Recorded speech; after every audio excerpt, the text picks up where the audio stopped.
our minds are designed to stop you at all costs from doing anything that might hurt you. If you notice that you daydream about being a writer, if you notice that you daydream about starting a tech company, if you notice you daydream about building bridges, follow your curiosity. So if it were easy to get what you wanted in life, Google would have already figured out an app. She's an American speaker, TV personality, coach, and author. Her TEDx talk on how to stop screwing yourself over has over 10 million views on YouTube. Her book, Stop Saying You're Fine, is a business bestseller. She's Mel Robbins, and here's my take on her top 10 rules for success. Also, guys, as you're watching, if you hear something that really resonates with you, please leave it down in the comments below, put quotes around it so other people can be inspired by your sharing. And also, when you write it down, you're much more likely to lock it in for yourself, too. Enjoy.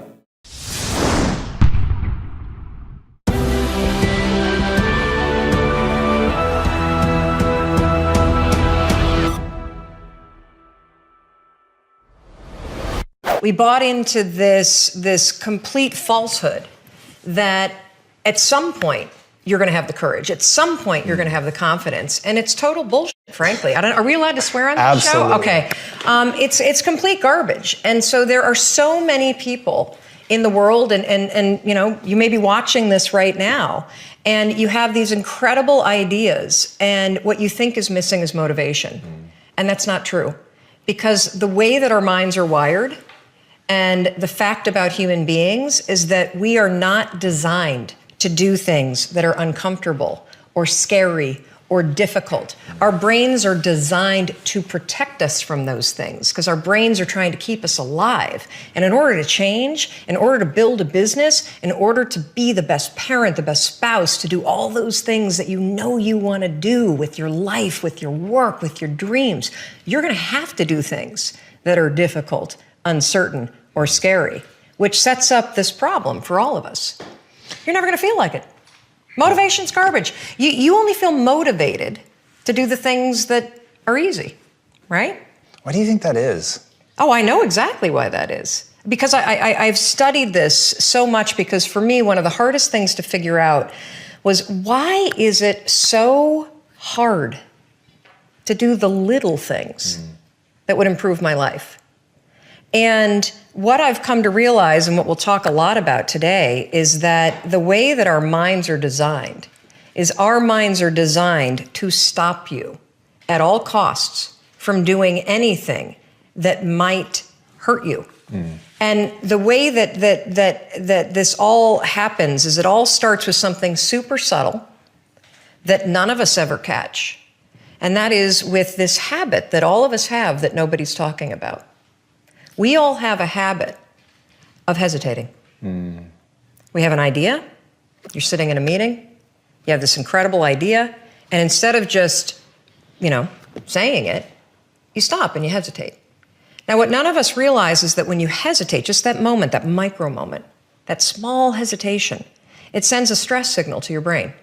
It wakes your brain up, and your brain all of a sudden goes, oh, wait a minute.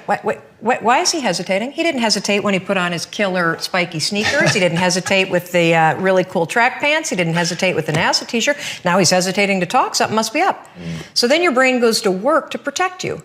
It has a million different ways to protect you. One of them is called the spotlight effect. It's a known phenomenon where your brain magnifies risk. Why? To pull you away from something that it perceives to be a problem. And so you can truly trace every single problem or complaint in your life to silence and hesitation. Those are decisions. And what I do, and what's changed my life, is waking up and realizing that motivation's garbage. I'm never going to feel like doing the things that are tough or difficult or uncertain or scary or new. So I need to stop waiting until I feel like it.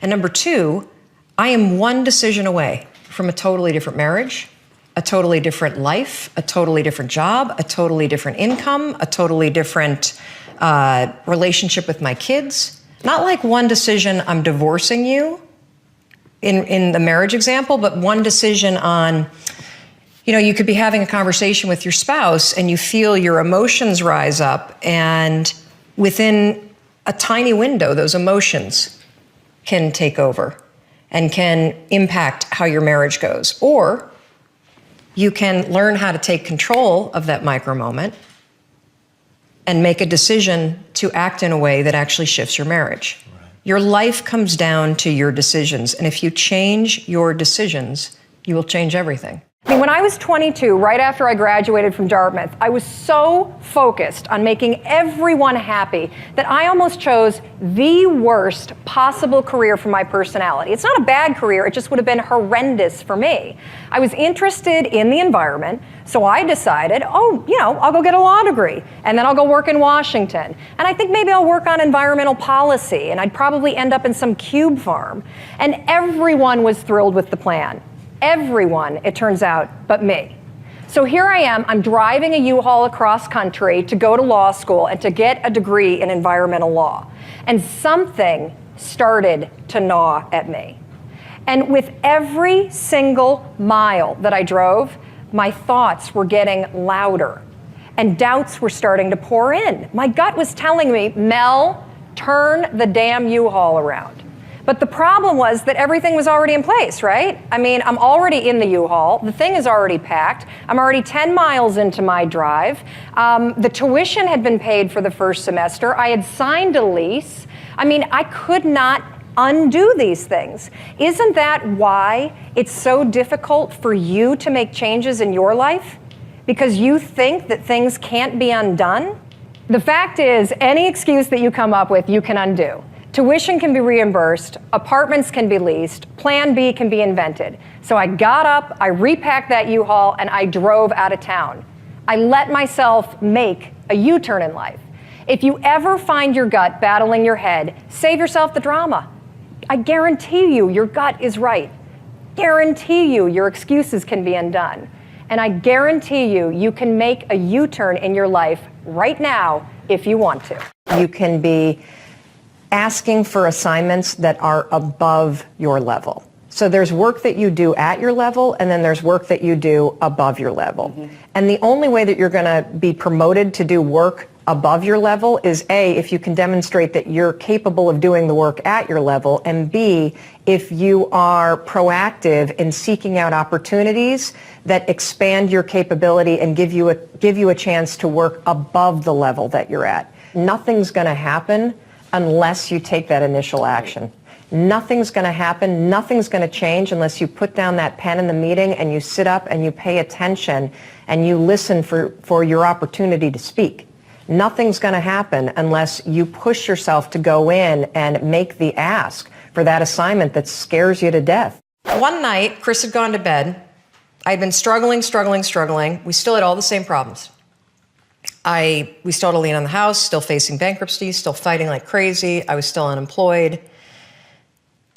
They still hadn't figured out like the solution yet for the business. And I was about to turn off the TV, and there on the TV, there was this rocket launching, and I thought, oh my gosh, that is it. I am going to launch myself out of bed like a rocket ship, like NASA right here had launched me out of that bed. And I'm going to move so fast that I don't think. I'm going to beat my brain. Now, here's a really interesting point. I talk a lot about your instincts and inner wisdom. And we can get into this a little bit later, but a lot of us talk about the fact that you have a gut feeling. But what all this research that I've done for the book and all the speaking that I do, what I've discovered that's fascinating is actually when you set goals, when you have an intention on something that you want to change about your life, your brain helps you. What it does is it opens up a checklist, and then your brain goes to work trying to remind you of that intention that you set.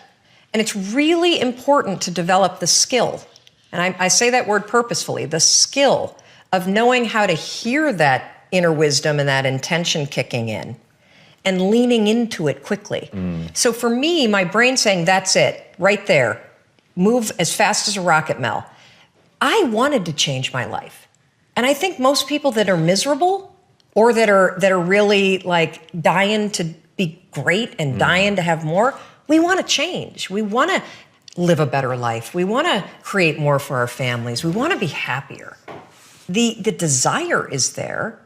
Again, it's about how do you go from knowledge to action. So the first thing in this story that's important is realizing that the answer was in me. And my mind was telling me, pay attention. Could have also been the bourbon. I had a couple of Manhattans that night. But anyway, the next morning, the alarm goes off, and I pretended NASA was there. It's the stupidest story. I literally went 5, 4, 3, 2, 1. I counted out loud, and then I stood up. And I'll never forget standing there in my bedroom. It was dark. It was cold. It was winter in Boston.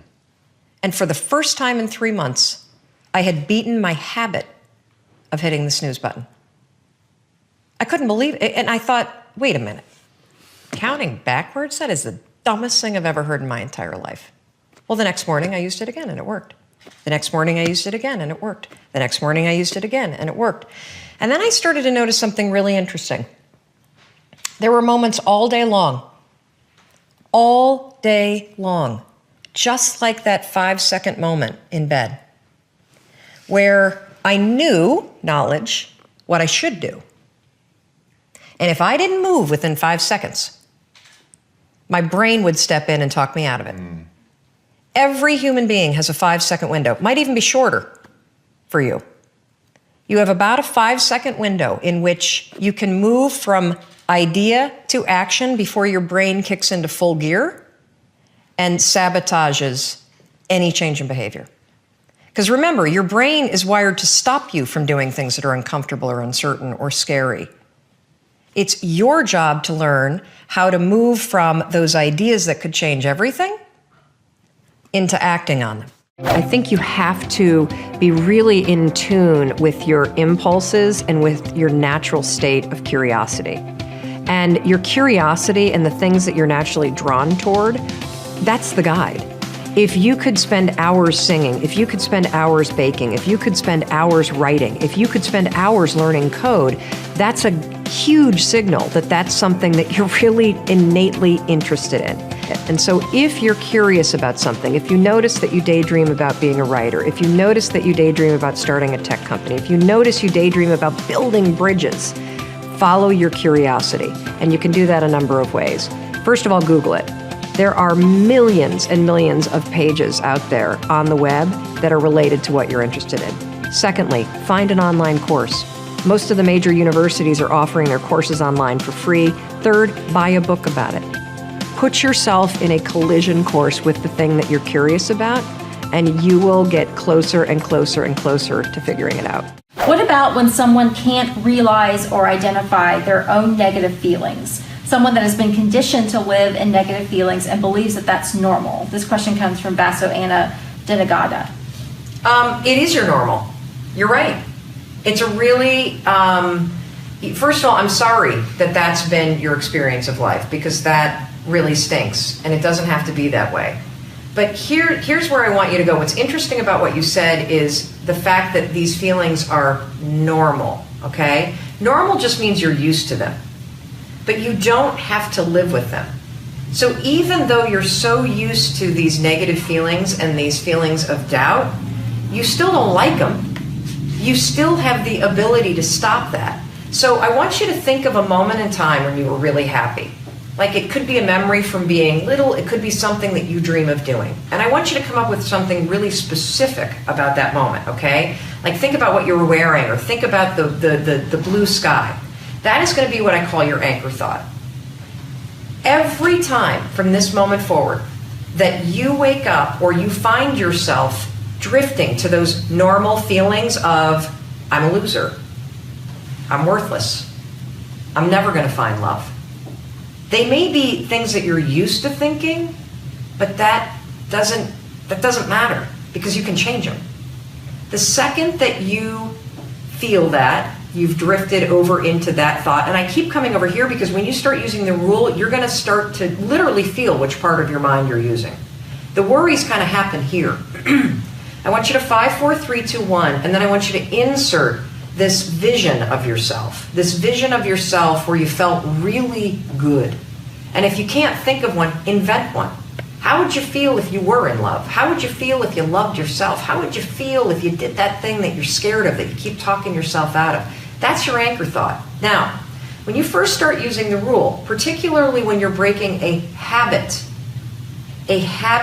of thinking negative thoughts, When you first start doing it, you may need to use the 5-second rule 73 times in one day. That's okay. I had to do it like that when I was first using the rule to cure myself of anxiety. When I would start to worry about anything, I'd start to worry about, my kids, or I'd start to worry about money, and I'd feel my thoughts drift, and then I'd start to feel my heart race. I would stabilize my thoughts, 5, 4, 3, 2, 1. I'd activate my prefrontal cortex, lower the worries, on the other side, and then I would start to think about something that actually made me feel really calm or excited. That is the battle of your mind.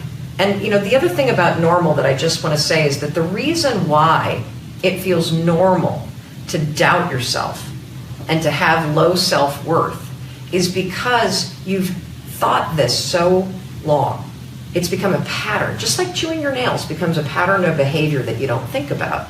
Well, the cool thing is that based on science, you can actually change any pattern, even a thinking one. So use the 5-second rule. Every single time you catch yourself thinking the nasty stuff, and then activate your prefrontal cortex and force yourself to think something positive. Every single morning, Monday through Fridays at 9 a.m., I host a live call-in radio show on Sirius Satellite Radio. It's called Make It Happen with Mel Robbins.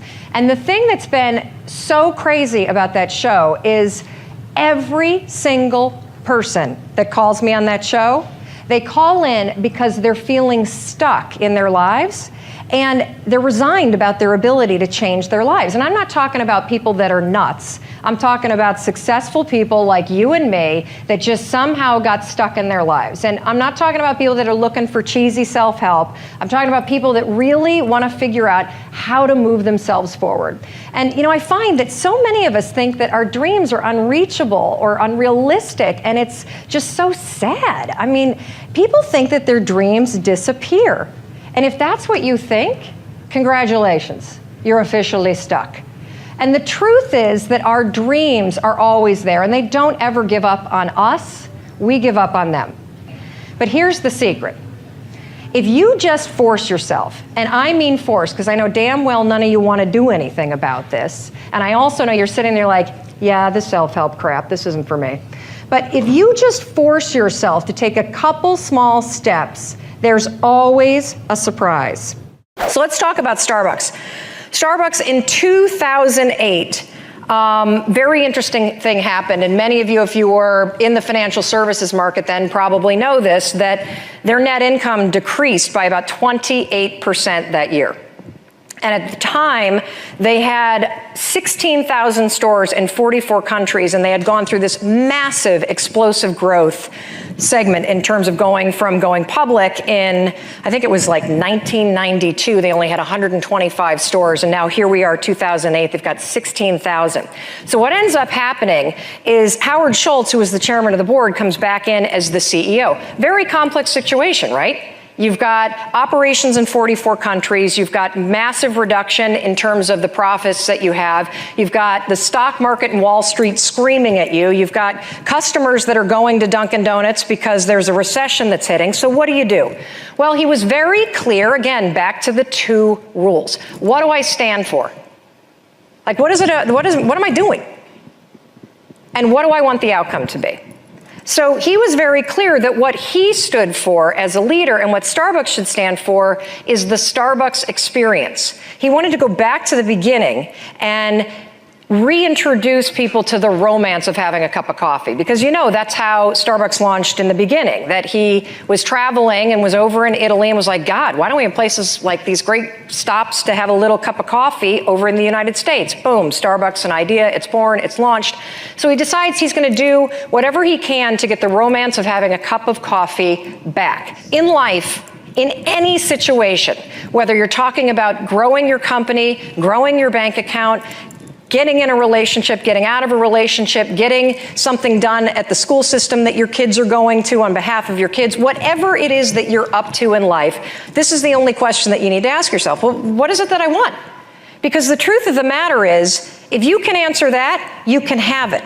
So if it were easy to get what you wanted in life, Google would have already figured out an app. You would just type in, okay, I'm a student and I want to go from being a student to being successful. And Google would tell you, go to college, then you get your master's, then you land this killer job, and then you put in a bunch of FaceTime while you're checking Facebook.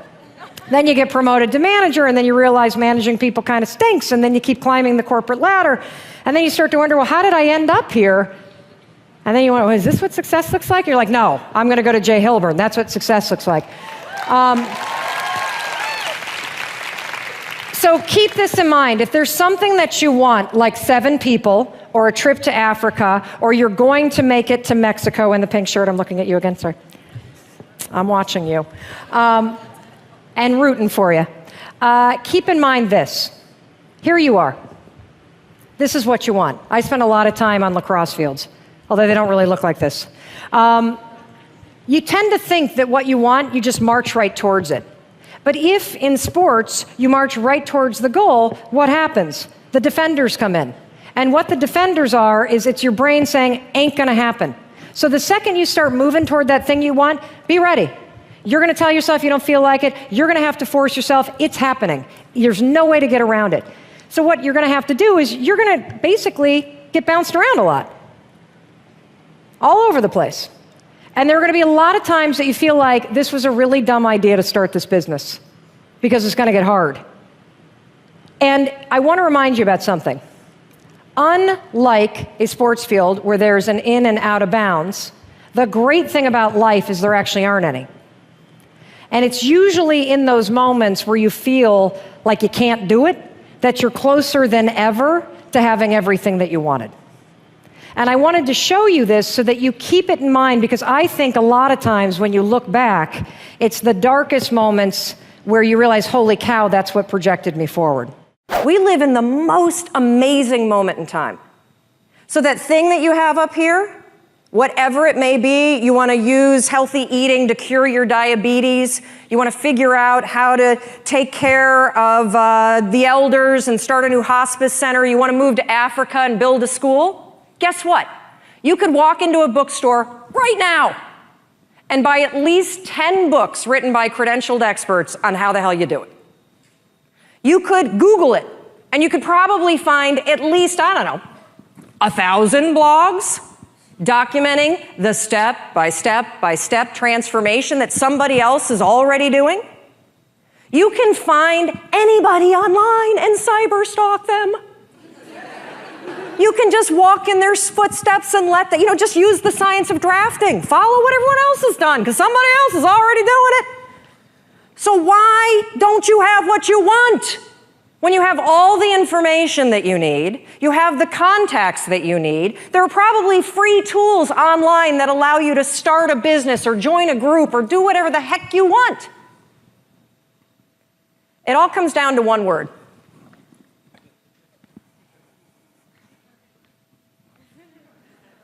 Shut the front door, you know what I'm talking about?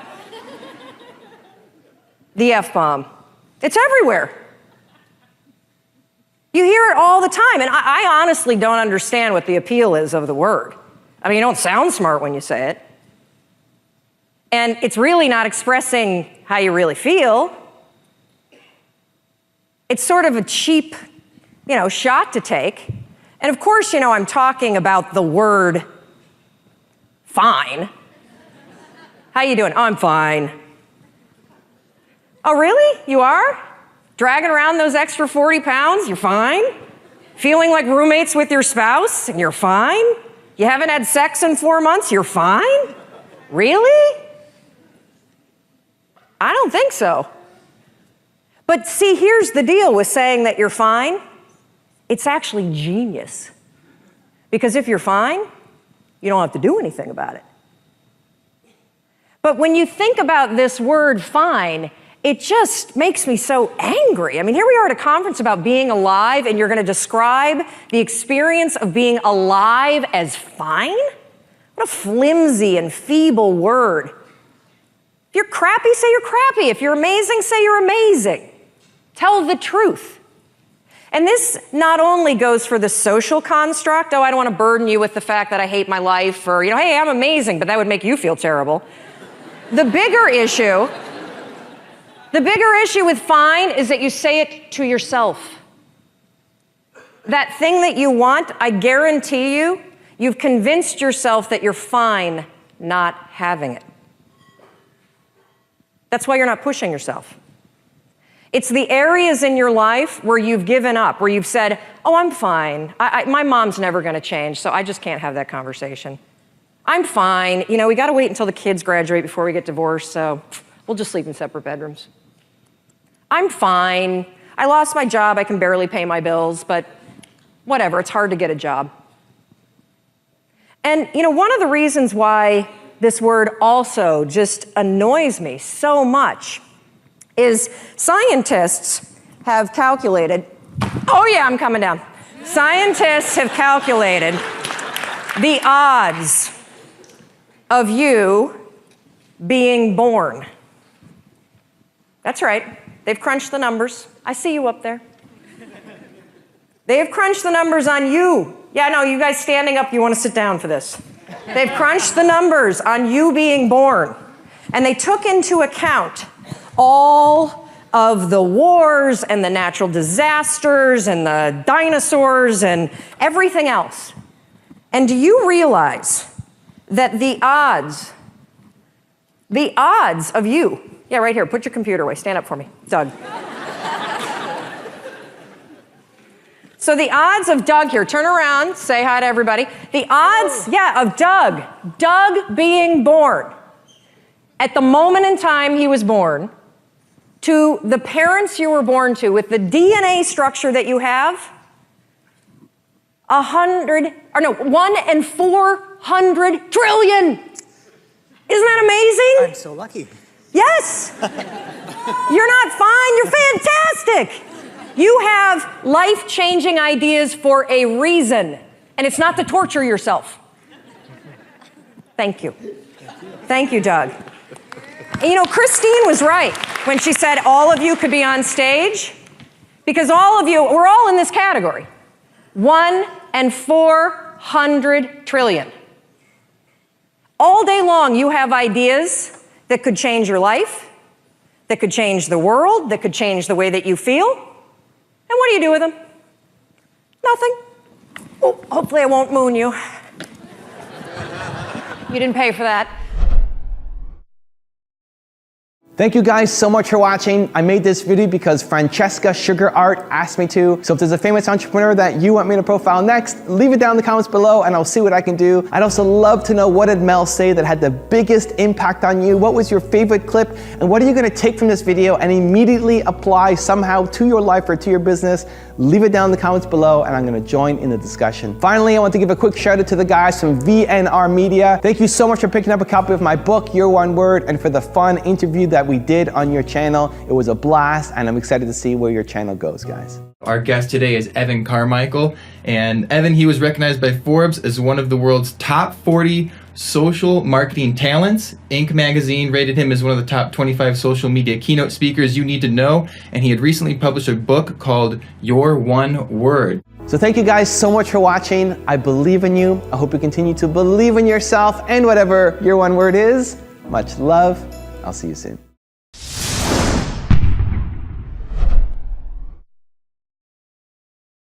I have a pad of Post-it notes.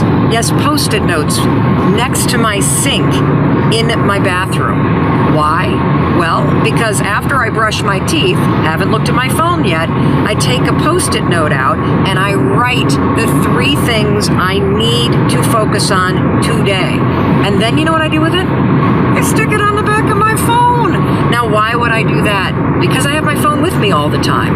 And so if it's on the back of my phone, I'm gonna get a visual cue to remind me and keep it top of mind so I stay focused on it. How is it that you see something larger for yourself? Well, the first thing that you have to do, the very first thing, is you have to get out of the weeds. Successful people are all in the weeds. The busier you are, the more you have going on. You know that old saying that everybody says, don't work in your business, work on your business? But we are all in the weeds. And the key to seeing something larger for yourself is getting out of the weeds. I mean, don't you feel like this dude? I know I do. You know, you wake up, brush your teeth, make the coffee, feed the kids, pack the lunches, put them on the bus, get in the car, text your friends, get some coffee, arrive at work, feign interest, answer emails, update Facebook, make cold calls, avoid the meeting, look busy, crunch some numbers, update Facebook, get in the car, go to carpool, feed your kids, feed the dog, check email, update Facebook, kiss your husband, climb into bed, fool around. Are you kidding? I'm exhausted. Turn off the lights. I mean, I live in a two-household, thank you, entrepreneurial family. I'm exhausted. I'm busy. How the heck am I going to see something larger from my life when I have a business to run, when I have kids to take care of? Well, you have to get out of the weeds. And, you know, the truth is there's some good news. And the good news is I heard about this pill that's in development. Yeah. I know, I'm waiting for it too. And you know, the problem though is I think that they're gonna have naming problems, forget it all. It seems like a kind of a bad name for a pill, even though I might take it now and again. So I thought before we jump into how you see something larger, I need to yank you out of the weeds first. So I'm gonna give you my advice for what I do in order to keep myself out of the weeds. And you guys don't need remedial personal development. I got that. I just feel obligated to give you some actionable things to do. Because if you don't plan your week out before the week starts, you're gonna be in reactive mode. You're gonna be running around. You're gonna be chasing down the biggest thing that's happening in your life. You're gonna be constantly responding. This is one of the most important things that you can do. If you're not married, if you're not living with somebody, do it for yourself. Plan your week. You know this already. The first thing that you need to do is you define what success looks like for you. And it's not $10 million in the bank. I'm sorry. It needs to be something bigger, a bigger purpose. What if somebody says it is $10 million in the bank to me? Well, yeah, I mean, the problem with saying it's $10 million in the bank is that when you finally get to the $10 million, typically those people feel pretty bankrupt because and that's what you're seeing, and that's what you're seeing in your work absolutely, also. Yeah. Absolutely. And so, you know, once you define it for yourself, I think the key is how do you then trick yourself, Donnie, into feeling successful every single day? You know, I've got a daughter that plays lacrosse. She's 9 years old. If I said to her, I'm only cheering for you when you score a goal, how do you think she'd feel during the game? She wouldn't play very well, that's for sure. So you've got to figure out how do you cheer for yourself and how do you feel successful while you're playing the game? Because it's not all about the goal. Okay, are there any tools to cheer for myself? Give me today. I want to feel better inside. I'm at home. I'm watching. I'm either somebody that's got the millions of dollars and it's not feeling good, or I don't have those millions of dollars and it's not feeling good. All right, and I'm worried about the economy around me. And so give me the cheering section. What you need to do. What you need to do is you have to decide, okay, this is where I'm going. I'm going for the big vision of what success is. Now do a head fake with yourself and say, okay, let's just say that I'm actually already there. I have the $10 million in the bank. I'm, saving the world, whatever it is that your version of success is. What are 3 things that I would change about this day, today? How would I live it today if I already had all that stuff? What time would I wake up? Who's my first phone call to? What did I eat for breakfast? Start living as that success vision now.